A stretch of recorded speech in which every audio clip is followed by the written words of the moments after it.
আরজি করের নারকীয় ধর্ষণ ও হত্যাকাণ্ড এবং প্রমাণ লোপাটের চেষ্টার অভিযোগ তুলে জেলার বুদ্ধিজীবী, চিকিৎসক, নার্স, স্বাস্থ্যকর্মী, সরকারি কর্মচারী, ছাত্র ও নাগরিক সমাজ পথে নামল বাঁকুড়ায়।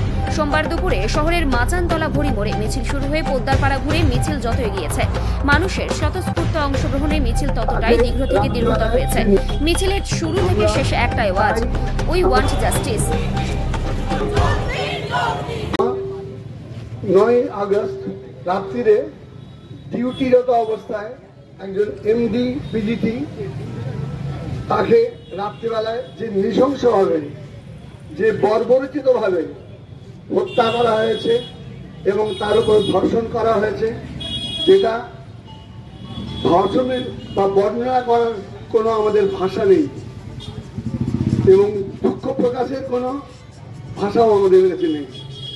আমরা তাই আমাদের দেশের যে প্রশাসন, দেশের প্রশাসনের কাছে আমাদের আজকে দাবি যে আমরা যারা এই নৃশংস হত্যাকাণ্ডের সঙ্গে যুক্ত, সেই নৃশংস হত্যাকাণ্ডে এবং ধর্ষণকারীদের সঙ্গে যারা যুক্ত তাদেরকে আমরা চাই উপযুক্ত বিচার এবং দৃষ্টান্তমূলক শাস্তি।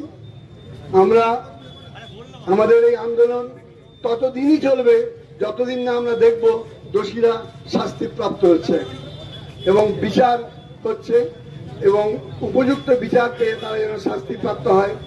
নইলে আমরা ভাববো যে ধর্ষণ শুধু আমাদের একটি মহিলার প্রতি হয়নি, ধর্ষণ আমাদের পশ্চিমবঙ্গে যে আইন ব্যবস্থা, সেই আইন ব্যবস্থাও ধর্ষিত হয়েছে। ওই মহিলাটির 6 ঘন্টা পরে যে পোস্টমর্টেম রিপোর্ট বেরিয়েছিল সেটাকেও আমি বলবো একটা আইন ব্যবস্থার ধর্ষণীয়।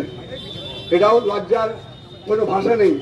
তাই আমাদের এই কন্যাসম যে মেয়েরা রয়েছে, শুধু এই আমাদের হসপিটাল বলে নয়, আমি চাইবো আমাদের সারা রাজ্যে মহিলারা সুরক্ষিত থাক, তারা নির্ভয়ে থাক, তারা কাজে